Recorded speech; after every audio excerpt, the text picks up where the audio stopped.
gitu terkait dengan public speaking ini.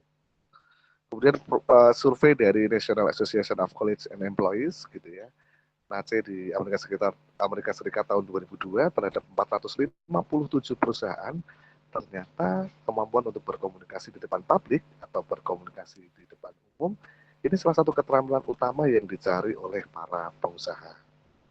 Nah, artinya dari data-data ini ternyata public speaking menjadi sangat penting untuk dikuasai. Nah, ini menjadi PR tentunya untuk teman-teman baik itu si mahasiswa maupun alumni ya. Untuk yang mahasiswa betul-betul ya buat bahwa kelas ini sebagai laboratoriumnya teman-teman gitu ya. Saya kalau di kelas pas ngajar teman-teman gitu ya, Mas Ahmad Rizky ini termasuk mahasiswa teladan ya. Iya Mas. Mbak Alina belum pernah jadi mahasiswa saya sih. Itu bertanya aja ternyata butuh keberanian loh, bertanya di kelas loh. Memperkenalkan diri aja, menceritakan kelebihannya aja ternyata butuh effort banget gitu. Padahal yang sangat penting juga adalah personal branding, bagaimana membangun branding personal. Survei sederhana yang selalu saya lakukan di kelas, saya selalu bertanya, kelebihan kamu apa sih? Kekurangan kamu apa sih? Dan dari survei yang saya lakukan, ternyata teman-teman itu lebih mudah menjelaskan kekurangannya daripada kelebihannya. Gitu. Ya. Nah, itu menjadi PR gitu. Artinya bahwa kalau kita mau membranding personal kita, kan harus tahu juga kelebihannya apa nih. Ya bijaksana itu mampu melihat dari dua sisi ya. Artinya kalau teman-teman mampu melihat kelemahannya, ya kelebihannya juga harus dicari gitu. Sehingga kelebihannya ini yang akan terus diasah untuk membangun personal branding yang kuat. Kelemahannya apa? Ya kelemahannya berarti saya perlu banyak berlatih gitu ya dan berbagai hal yang lain. Itu tentu menjadi hal yang penting untuk teman-teman perhatikan. Oke, Konsul. Oh, cerdas ya. Oke, kira-kira gitu ya. Itu beberapa hal yang sangat penting tentunya untuk teman-teman perhatikan. Maka betul-betul untuk sobat yang masih kuliah nih, sobat CDC betul-betul manfaatkan di kelas ini menjadi satu uh, apa ya laboratorium gitu ya untuk teman-teman mempraktekkan. Teman-teman, saya akan mencoba untuk membedah ini ya terkait dengan public speaking sebagai salah satu kemampuan atau soft skill yang penting. Teman-teman saat berkuliah usahakan ada 3 hal yang harus dikuasai. Yang pertama adalah karakter. Karakter itu menjadi hal yang sangat penting. Bagaimana karakter jujur, bagaimana karakter yang baik lah. Tadi Mas Ahmad ini sudah membacakan satu ayat ya terkait dengan bagaimana pembangunan karakter yang bagus gitu untuk teman-teman. Pembangunan karakter ini menjadi penting. Kemudian yang kedua adalah hard skill. Hard skill teman-teman boleh lihat dari ijazahnya aja deh. Dilihat dari kalau belum lulus ya berarti bisa dilihat dari nilai mata kuliahnya. Oh, saya sudah mengambil 130 SKS misalnya ya, atau saya sudah mengambil 120 SKS. Di situ ada beberapa mata kuliah. Nilainya apa? Saya yakin teman-teman UIN utamanya nilainya bagus-bagus kan? Gitu ya. Nilainya bagus-bagus kan saat saya bertanya IPK tinggi-tinggi loh gitu. Nah, sekarang teman-teman membuktikan bahwa nilai yang tinggi itu juga bisa dibuktikan dengan hard skill yang bagus. Misalnya kalau karena saya ngajarnya komunikasi ya terkait di situ adalah fotografi jurnalistik misalnya nilainya A. Ya buktikan bahwa teman-teman bisa secara hard skill melakukan hal itu. Oke. Kemudian yang ketiga adalah soft skill, salah satunya adalah public speaking, kemampuan manajerial, kemampuan untuk berkomunikasi dengan orang lain, how to manage, how to ya, melakukan lobby dan negosiasi dan lain sebagainya. Ini adalah hal-hal yang penting untuk dikembangkan oleh teman-teman. Teman-teman adalah mahasiswa gitu ya, atau bahkan ada yang alumni. AI menjadi tantangan bagi kita. Semua orang bisa menggunakan AI gitu ya. Tetapi yang membedakan adalah inisiatif. Maka ya inisiatifnya ditingkatkan. Semua ilmu sudah tersedia di AI. Semua ilmu sudah tersedia di internet. Gitu ya. Tapi kalau kalian nggak punya inisiatif, ya akhirnya AI yang menguasai kita. Saya untuk mencari survei tadi terkait dengan public speaking, pentingnya bagi karir, saya tidak butuh waktu yang lama gitu untuk mencari hal itu. Teman-teman untuk belajar apapun, untuk memperkuat hard skill dan lain sebagainya, itu juga tidak sudah tersedia banyak. Hanya inisiatifnya ada nggak? Kita sama-sama punya waktu 24 jam, gitu ya. Kira-kira apa yang bisa kita gunakan dalam waktu itu? Oke, nah teman-teman judul tadi adalah Speak Up to Be Heard gitu ya, bahwa di sini karena saya orang komunikasi, saya kuliah, saya dari jurusan komunikasi gitu ya, kebetulan dua-duanya dari komunikasi, sehingga saya sangat yakin bahwa, dan saya selalu dicekoi gitu ya, bahwa komunikasi ini menjadi hal yang sangat penting terkait dengan berbagai solusi, dan nyatanya di real pun saya juga merasakan itu gitu. Saya merasakan bahwa saat saya punya masalah dengan orang tua saya, saat saya punya masalah dengan mahasiswa saya, saat saya punya masalah dengan teman, kita dan sebagainya, ya mengkomunikasi itulah jalan keluarnya. Saat saya menghentikan komunikasi, maka ternyata solusinya nggak ketemu tuh, gitu. Gitu kira-kira ya. Itu beberapa hal yang, yang menekankan betapa penting komunikasi. Teman-teman, komunikasi ini menjadi hal yang penting karena dengan komunikasi ini kita dianggap ada. Apalagi kita sebagai seorang makhluk sosial ya.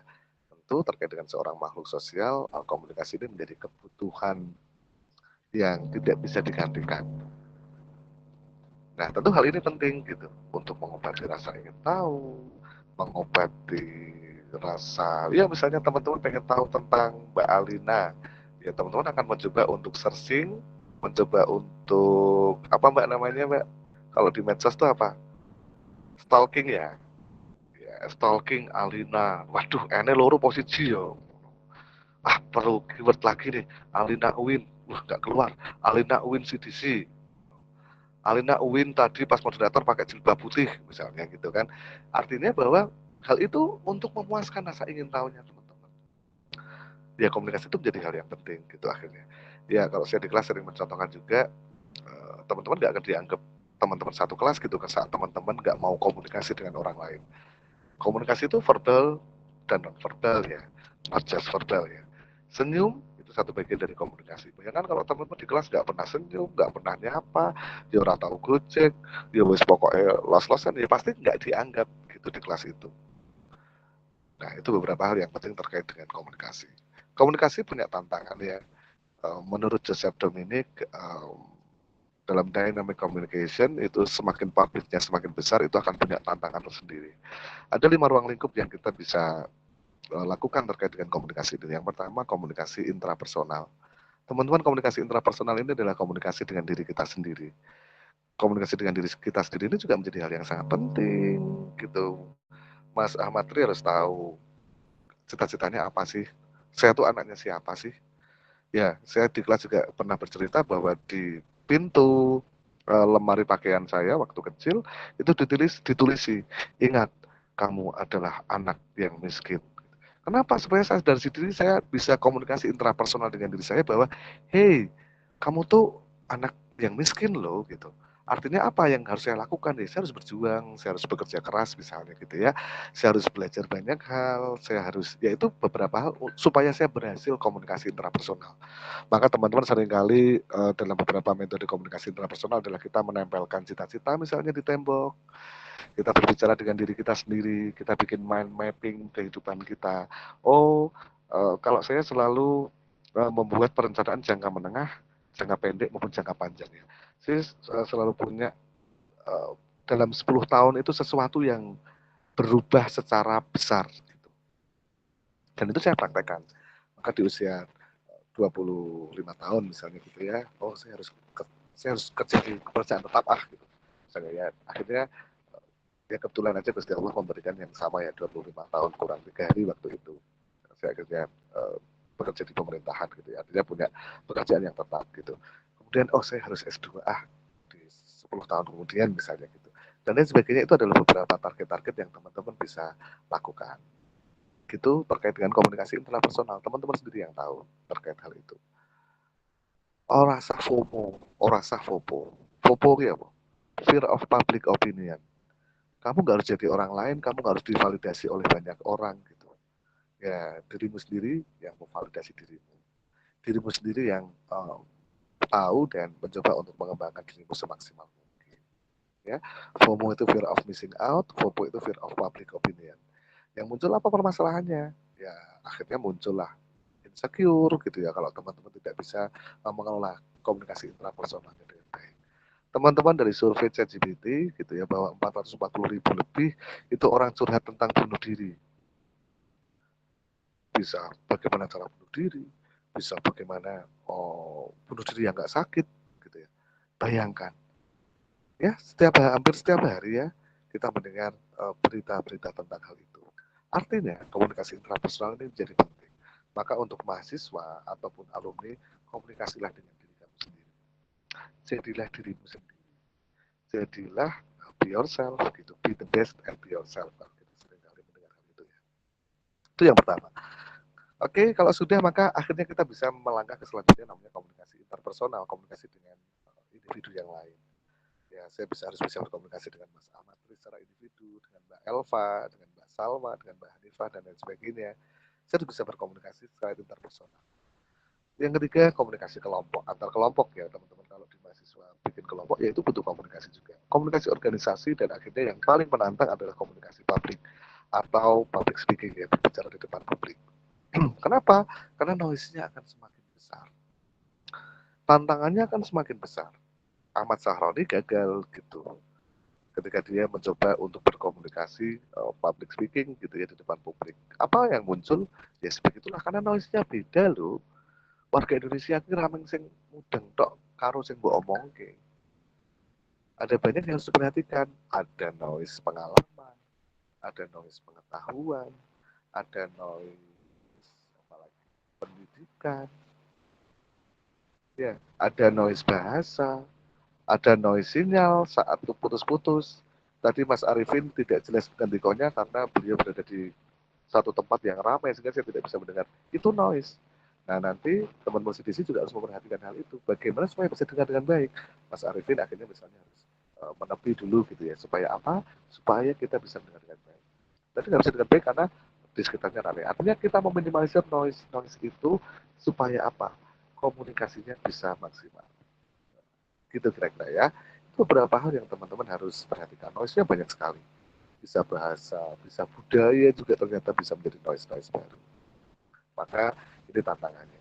Bagaimana supaya bisa meminimalisir noise? Perhatikan penerimanya siapa. Ya, penerimamu siapa sih? Maka kalau dalam teori Harold Laswell, bagi teman-teman komunikasi sudah familiar dengan teorinya Harold Laswell ya, who says what to whom in which channel with what effect. Siap. Sumber pesannya apa, medianya apa, penerimanya siapa, efeknya apa. Pembicara ini menjadi hal yang penting. Perhatikan dulu saya berbicara sama siapa sih. Oh, saya berbicara sama alumni, saya berbicara sama teman-teman mahasiswa. Sehingga saya harus pakai bahasa-bahasa yang sesuai dengan target saya. Saat kemarin saya harus ngomong sama guru TK, saya akan menggunakan bahasa yang berbeda. Misalnya kemarin ke guru TK gitu ya. Oke Bu, kita pengen untuk pembelajaran ke depan lebih ke budaya. Maka saya mencoba untuk bernyanyi. Siji loro telu, tangane sedeku, papat nuli limo, misalnya kayak gitu ya. Itu beberapa hal karena kenapa? Karena saya ngajar guru TK. Saat ngajar muridnya beda lagi. Gitu ya, kira-kira pembicaraan itu menjadi hal yang penting, maka satu hal yang penting adalah komunikasi itu sesuaikan dengan penerima kamu siapa. Usahakan research. Oh, besok saya harus wawancara dengan beliau. Tek tek tek tek tek tek. Di research beliau itu siapa? Kalau teman-teman misalnya wawancara kerja di BRI, ya research kan, BRI itu kayak apa sih? Apa sih terkait dengan BRI yang bisa saya ketahui? Coba kalau nggak research, ya teman-teman nanti akan bingung ya saat ditanya, kenapa Mas kok ngelamar di sini gitu. Misalnya dan lain hal sebagainya. Research dulu. Kalau teman-teman nanti pengen ada kesempatan wawancara gitu misalnya atau teman-teman punya tugas wawancara ya research dulu. Saya tuh ngomong sama siapa sih? Oh, saya ngomong sama Mbak Alina misalnya. Mbak Alina tuh siapa sih? Oh, beliau begini begini begini begini begini. Oh, berarti saya beliau orangnya begini begini begini, bahkan semakin detail semakin bagus ya. Sehingga nanti pada saat wawancara akan tumbuh kedekatan. Akan tumbuh kenyamanan sehingga apa? Saat metode wawancara itu saya gunakan, saya bisa menggali data yang maksimal gitu dari Mbak Alina. Gitu. Begitu juga saat teman-teman wawancara kerja, ya riset. Saat saya wawancara kerja di beberapa tempat, misalnya dulu di Radio Prambors, misalnya karena saya mendaftar penyiar Prambors, ya saya harus tahu Prambors itu apa sih? Prambors Sonia. Itu tempatnya anak muda mangkal. Saya harus tahu, oh dia targetnya anak muda. Oh, berarti lagu-lagunya kayak gini ya. Oh, acaranya ada ini. Sehingga saat saya ditanya, Mas, acara apa dari Prambors yang kamu paling suka? Gitu misalnya. dan lain sebagainya. Itu menjadi penting untuk teman-teman ya. Maka kita sering menyebutnya komunikasi adalah empati. Maka sesuaikan dengan penerimanya siapa.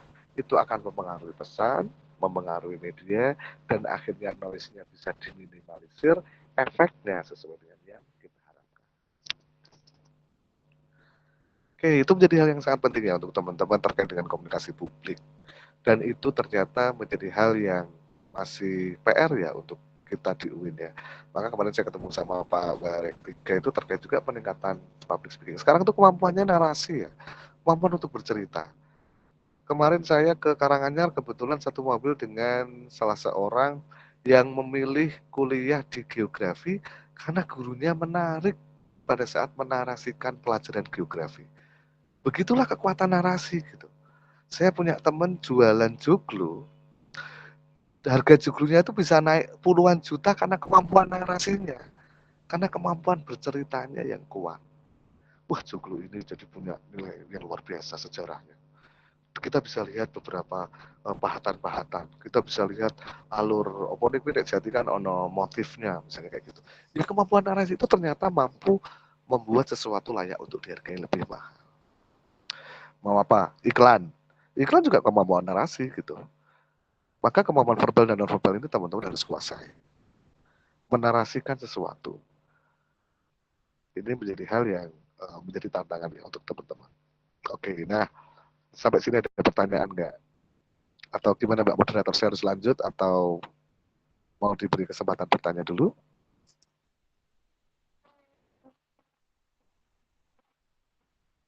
Oh gitu ya, question dan answer di terakhir ya. Nah teman-teman silakan nanti untuk bertanya ya. Berarti saya akan lanjut terkait hal itu. Saya waktu sampai jam berapa? 5 menit lagi? 10 menit lagi? Mbak Moderator?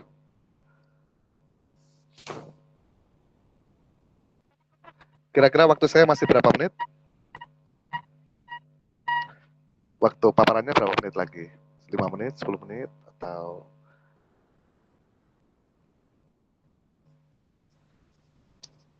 Oke, Mbak Moderator. Mbak Alina. Saya masih diberi waktu berapa menit?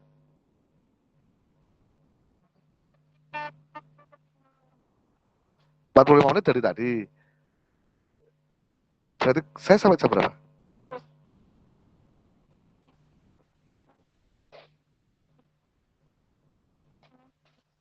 Setengah 11. Nah ini udah 11 kurang seperempat. Oh ya. Oh ya, berarti 15 menit lagi ya, jam 11 nanti. Gitulah kira-kira. Oke, jadi terkait public speaking itu ya. Nah, teman-teman terkait dengan public speaking ini menjadi hal yang penting. Tadi saya sudah mencoba untuk menjelaskan beberapa alasannya. Kemudian bagaimana public speaking ini ternyata kemampuan narasi ini di era sekarang menjadi sangat penting ya untuk menarasikan sesuatu.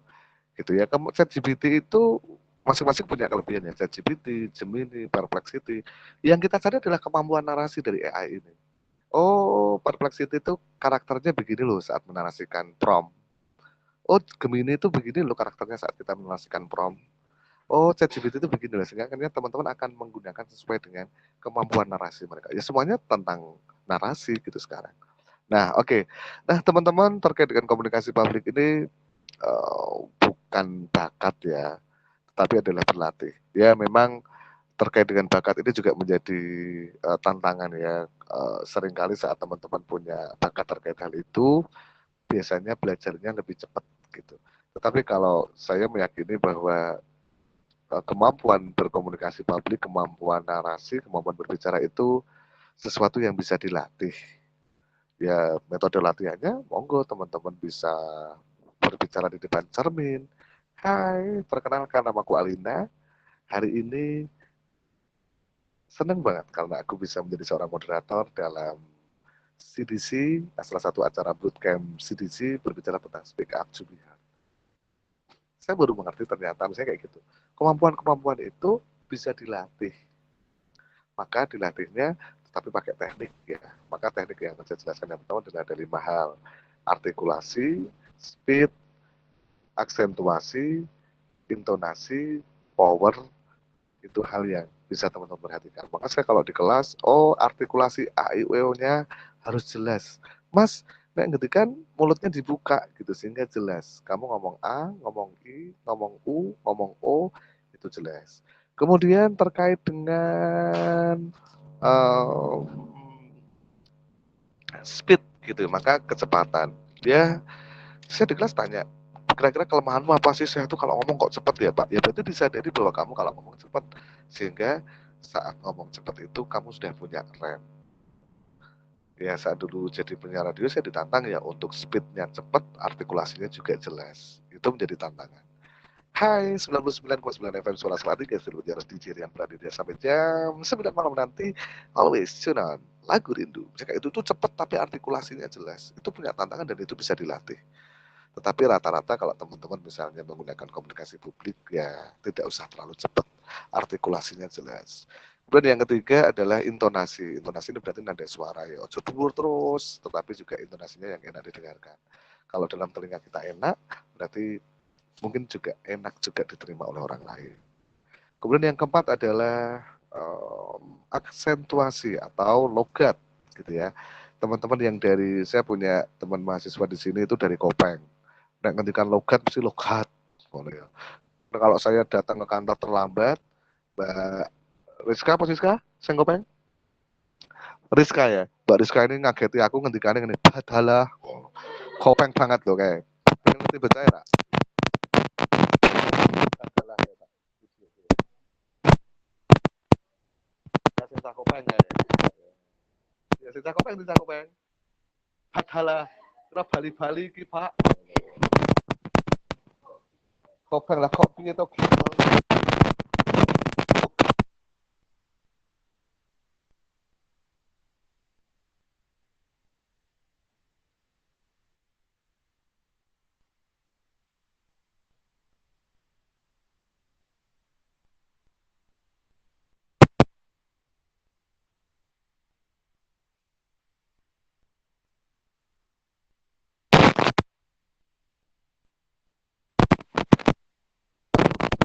Dengar ya? Dengar suara saya ya? Oke, mati-mati ya? Sudah dengar ya? Tadi nggak dengar ya? Oke, jadi wes Mas Arifin rambutnya keren. Oke, itu kira-kira beberapa hal yang penting ya terkait dengan intonasi dan juga aksentuasi. Maka perhatikan, oh kira-kira saya punya kelemahan aksentuasi, saya punya kelemahan speed, saya punya kelemahan intonasi gitu. Kalau intonasi resepnya kita membayangkan aja berada di bandara atau di kereta, di stasiun gitu ya. Pasti ada intonasi yang menyenangkan. Pesawat Garuda Indonesia, coba saya klik AI ya, buatkan naskah pengumuman di pesawat gitu ya. Bandara. Oke, sebentar ya. Intonasinya cukup membayangkan hal itu aja bisa menjadi satu intonasi yang menarik. Selamat siang para penumpang yang terhormat. Ini adalah pengumuman pre-boarding untuk penerbangan Garuda Indonesia dengan nomor GA456 tujuan Jakarta dari Bandara Internasional Soekarno-Hatta, gerbang keberangkatan B5. Kami mengundang kepada penumpang dengan anak kecil, lansia dan yang membutuhkan bantuan khusus untuk boarding terlebih dahulu. Mohon siapkan boarding pass Anda dan identitas. Boarding reguler akan dimulai dalam 10 menit ke depan. Terima kasih. Itu intonasi di bandara, itu bisa menjadi satu hal yang menarik. Atau kalau bahasa Inggris juga bisa ya. Good afternoon ladies and gentlemen. This is pre-boarding announcement for Garuda Indonesia flight GA 456 to Jakarta, departing from gate B5 at Soekarno-Hatta International Airport. Ya kayak gitu. Itu juga juga teman-teman bisa bisa menggunakan hal itu. Intonasinya bisa menjadi contoh gitu. Saya kalau MC juga membayangkan intonasi itu kemudian saya bawa ke saat tampil. Nah, yang terakhir adalah power, kekuatan berbicara. Kalau sekarang sudah ada bantuan gitu ya, tidak ada noise yang perlu diwaspadai banget, ya nggak usah banter-banter. Artinya yang penting didengar di telinga tuh enak. Gitu, kalau teman-teman bisa mengemas 5 hal ini dengan baik, maka kita akan ketemu dengan infleksi atau lagu kalimat yang menyenangkan. Maka kalau teman-teman mendengarkan lagunya, kalau ada sumur di ladang, oh ya, oke Mbak Rina nyanyi ya. Ya kalau lagu itu ya karena kenapa sih kok cepat? Oh karena infleksinya enak, lagunya enak gitu. Nah, di public speaking juga sama. Saat teman-teman bisa menggunakan intonasi, speed, artikulasi, aksentuasi, dan powernya dengan baik, lagunya juga enak. Gitu ya.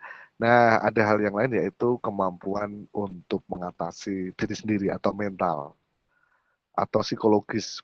Teman-teman wis apal, intonasinya apik ning nek ndredeg ya tetep blank kok. Ya, Mbak Alina kira semua apa tapi begitu di depan umum kok mentalnya jatuh ya wis ya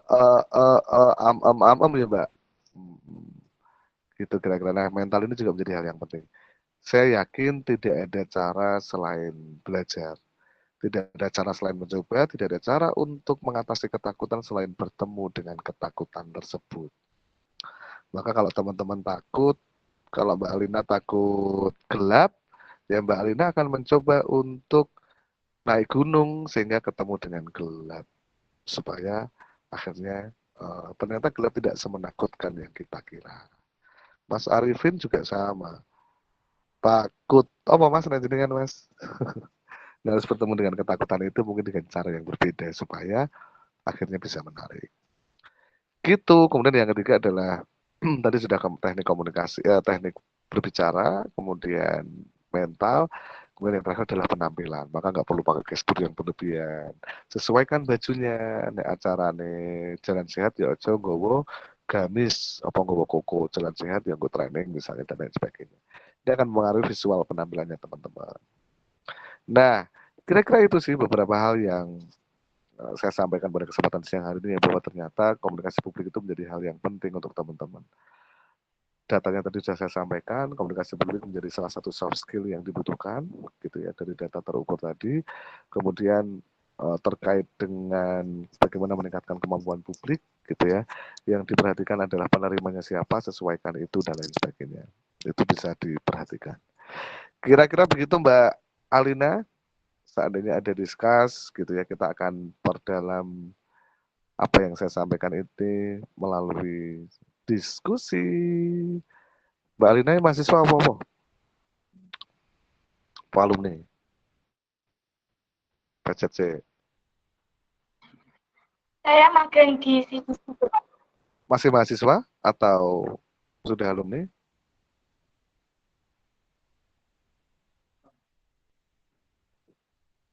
Apa? Masih mahasiswa apa alumni? Masih mahasiswa, alumni atau SMA apa? Saya magang. Ya magang itu maksudnya dari kuliah apa dari SMA? SMK Bapak. SMK Putih. SMK Negeri 1 sama 3. Oke, jurusannya apa? Jurusan perkantoran. Loh, dulu saya kan dari guest teacher toh di situ. Ingat gak? Kelas 12 toh kamu? Lah kan aku guest teacher. Lah kan aku dulu guest teacher toh, masuk lali. Lali apa kalingan? Sedikit lupa. Dulu jadi guest teacher kelas di SMK 1 toh. Ya wes, oke, gitu. Silakan untuk dilanjutkan ke diskus.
Baik, terima kasih Mbak Alina. Saya ingin tanya langsung nih ke Bapak Rian selaku trainer pada seri kali ini. Izin untuk bertanya Bapak ya.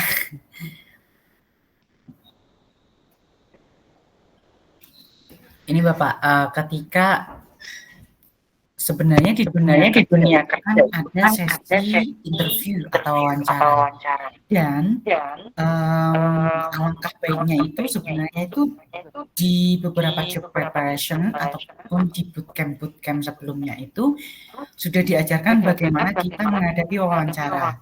Nah, tips dari Bapak sendiri itu kita perlu model template yang sering diajarkan itu atau harus kita kasih seni-seni autentik sih Pak supaya bisa menonjolkan ketika nanti HRD itu merekrut kita dari sesi ketika interview seperti itu.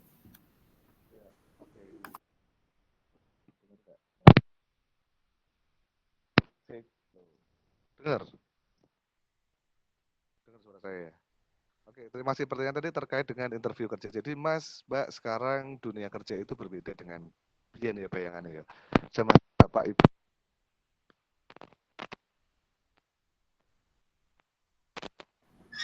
Mohon maaf Bapak, suaranya enggak. Ya, suaranya hilang. Ini udah masuk belum?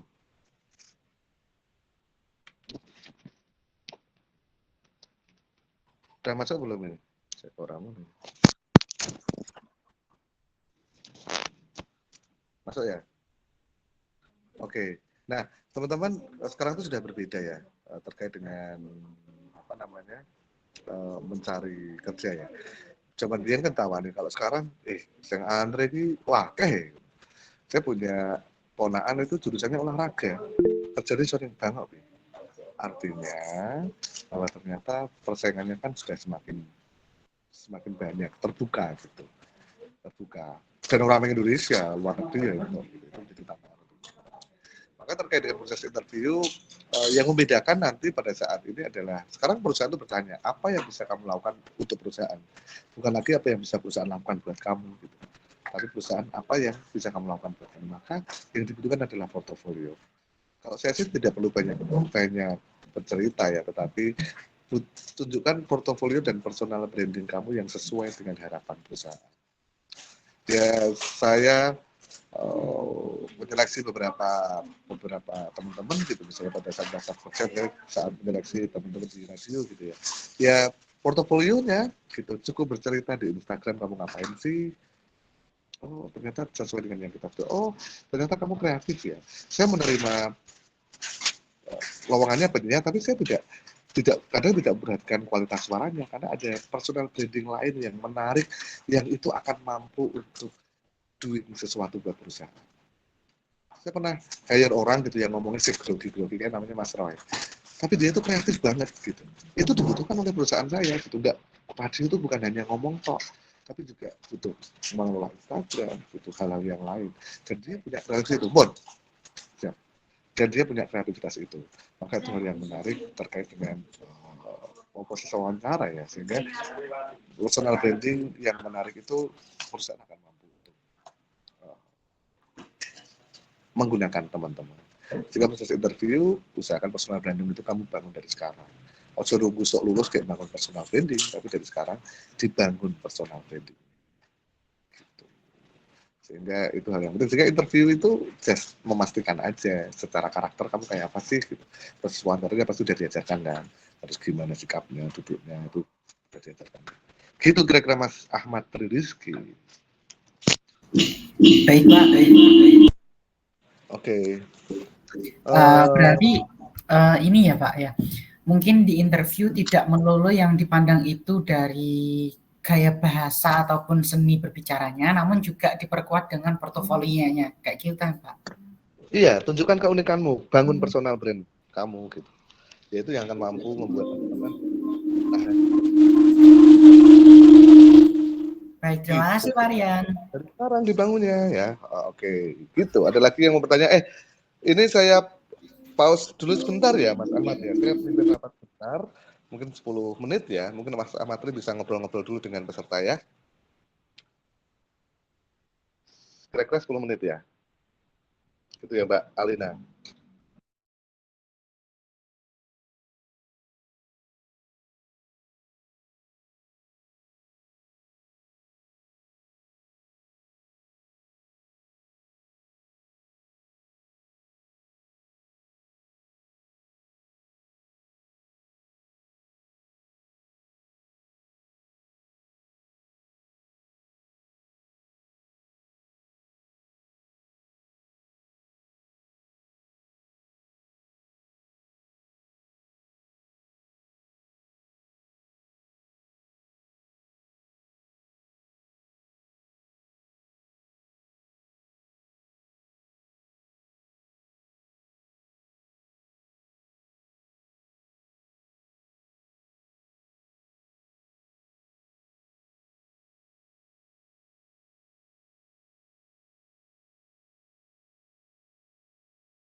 Oke, lanjut lagi, maaf ya.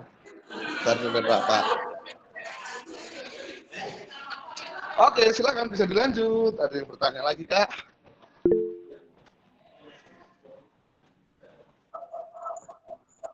Oh iya ya, tadi ada ya. Ada yang by chat ya? Ya, silakan Kak Febi. Nanti tolong dibacakan ya chatnya ya, Mbak. Oke, silakan Mbak Febi. Ini boleh langsung bertanya ya? Saya mau tanya nih Pak, maaf ya nggak bisa on cam tadi. Saya tuh mau bertanya, gimana sih kita itu cara meningkatkan komunikasi kita gitu loh, dalam segi apapun, entah itu public speaking atau apapun gitu. Even ketika saya presentasi atau berbicara di depan audiens itu suka ribet gitu loh, apalagi suka tremor gitu loh. Terus bagaimana solusi kita itu, intinya itu bagaimana ningkatin skill komunikasi kita. Itu aja sih Pak, terima kasih. Siapa nih ya? Mas Sanif, terima kasih ya. Sering kali tremor ya Mas. Saya punya teman dulu, baca doa Mas tugasnya. Walah, kalian redek, saya punya mahasiswa paparan di depan itu, yo kemudian banyak yang gesturnya tidak bisa terkendalikan. Ono yang melaku ngalor ngidul, mergone apa? Mergone grogi nih lah omong. Gitu. Nah, terkait tadi yang disampaikan Mas Hanif, gitu ya, bahwa saya tremor, Pak. Saya meredek, Pak, kalau berbicara di depan publik, Pak. Saya cukup-cukup pipis, Pak. Saya cukup-cukup dan cukup-cukup yang lain. Tadi saya sampaikan Mas Hanif bahwa tidak ada cara selain mencoba nih Mas. Mencoba ini di era sekarang sudah terbantu banyak hal. Salah satunya adalah melalui media sosial. Media sosial ini adalah media yang terkontrol ya. Artinya jenengan bisa upload sak wayah-wayah. Hai, selamat pagi, bertemu dengan saya Sanif hari ini. Saya ingin membahas tentang Manchester United. Kenapa sih Manchester itu kalah terus? Misalnya kayak gitu ya. Tergantung passion kamu apa. Gitu ya, kira-kira passion kamu apa. Itu bisa menjadi salah satu cara untuk berlatih. Saya pernah menerapkan ini, terapi ini melalui media sosial ini kepada salah satu mahasiswa saya yang grogi banget kalau di depan umum terus langsung macet. Saya meminta dia untuk seminggu berturut-turut live Instagram. Ya dengan Instagram gue orang sing dipisui deh Mas Arifin mandok-mandok kayak gue gandengnya kata rambut ya. Jadi terkait dengan di situ biasanya apa sih aku upload hari ini apa ya? Oh, sampai akhirnya di satu momen itu dia kehabisan tema, kemudian dia nyanyi bener suaranya fals. Pak, aku dino iku nyanyi, Pak. Oh iya, tak gitarik gue nyanyi yo. Suaraku elek Pak, ora apa-apa.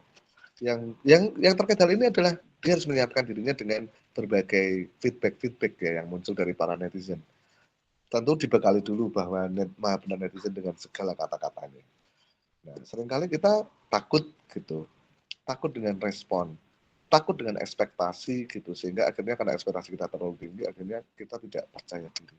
Maka Mas, salah satu hal yang bisa dilakukan adalah berlatihlah untuk menggunakan media sosial. Kemudian berbicara itu verbal non verbal gitu ya. Senyum aja deh. Kalau selama ini susah senyum sama orang baru, cobalah senyum. Kalau lewat di UIN misalnya lagi ada yang nyapu, Pak nyun ngapunten nggih. Wah, ngapunten iki nembe dipel kok malah kula idak-idak. Itu adalah salah satu proses komunikasi dengan orang yang nggak dikenal. Ya, di kereta, di bis, Mas lagi duduk di mana coba untuk berani berkomunikasi. Nah, nanti dari hal kecil itu akan berlatih gitu ya dan akhirnya punya kepercayaan diri. Ternyata tidak semengerikan yang saya kira. Gitu ya. Pintar-pintar aja untuk mencari peluang-peluang di mana Mas bisa mempraktekkan itu. Terapi media sosial, terapi dengan orang-orang, gitu ya. Orang-orang baru biasanya ini yang menantang ya. Saya pernah ada teman yang datang gitu, dia sangat grogi saat ngomong di depan atasannya karena dia polisi ya. Grogi ya. Salah satu halnya adalah ya di situ kamu sebagai yang paling gitu bahwa kamu menjelaskan tentang yang paling kamu ketahui gitu. Ya namanya narasumber kan pasti dia dianggap lebih tahu ya daripada yang lain. So just nikmati aja meskipun tentu butuh berlatih. Dia butuh sekitar 5-6 pertemuan baru dia akhirnya punya confidence ya, punya kepercayaan diri terkait hal itu. Mas Hanif, silahkan untuk mencoba perhatikan beberapa teknik-teknik yang tadi sudah saya sampaikan, kemudian lakukan sendiri terapi-terapi terhadap hal yang Mas Hanif sering rasakan. Oh, saya itu kelemahannya kalau berbicara depan publik ngewel. Oh, berarti gimana cara?